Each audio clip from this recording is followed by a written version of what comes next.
നമുക്കിതൊരു കല്യാണ വിശേഷം കണ്ടാലോ. അപ്പം നമ്മൾ രാവിലെ കല്യാണത്തിന് പോകാനുള്ള ഒരുക്കങ്ങളൊക്കെ ആയിരുന്നു. അപ്പോൾ ഞങ്ങൾ നേരെ ഓഡിറ്റോറിയത്തിലെത്തി.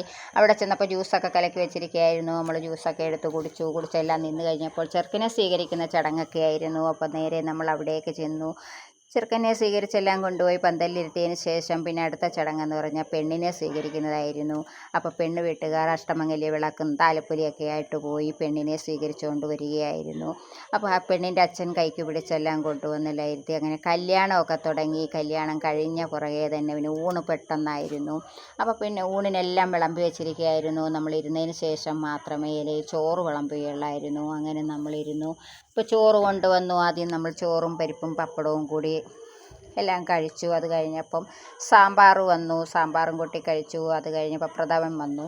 ഞാൻ പിന്നെ സേമിയ ഒന്നും വാങ്ങിച്ചില്ല, പ്രഥമൻ മാത്രമേ വാങ്ങിച്ചുള്ളൂ. പ്രഥമനും പഴമൊക്കെ ഞെരടി അതെല്ലാം കഴിച്ചതിന് ശേഷം പിന്നെ പുളിശ്ശേരി വന്നു. അതും കൂട്ടി കഴിച്ചു.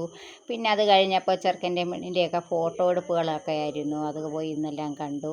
പിന്നെ ചെറുക്കൻ്റെ അമ്മ പാലും പഴമൊക്കെ കൊടുക്കുമായിരുന്നു. അങ്ങനെ അതെല്ലാം ചടങ്ങും കഴിഞ്ഞതിന് ശേഷം നമ്മൾ നേരെ വീട്ടിലേക്ക് യാത്രയായി. വന്ന വഴിക്ക് നമുക്ക് കുറച്ച് കടയിൽ കയറി കുറച്ച് സാധനങ്ങളൊക്കെ വാങ്ങിക്കണമായിരുന്നു. അപ്പോൾ നമ്മൾ അവിടെ നിന്ന് എല്ലാ സാധനങ്ങളൊക്കെ വാങ്ങിച്ചു. പിന്നെ വെയിൽ സഹിക്കാൻ വയ്യാത്ത വെയിലായിരുന്നു. അപ്പോൾ പിന്നെ ഞാനൊരു കടയിൽ കയറി പിന്നെ നാരങ്ങാ വെള്ളം കൂടെ കുടിച്ചു. അങ്ങനെ നമ്മുടെ ഇന്നത്തെ വീഡിയോ ഇത്രയൊക്കെ ഉള്ളൂ. Okay, bye.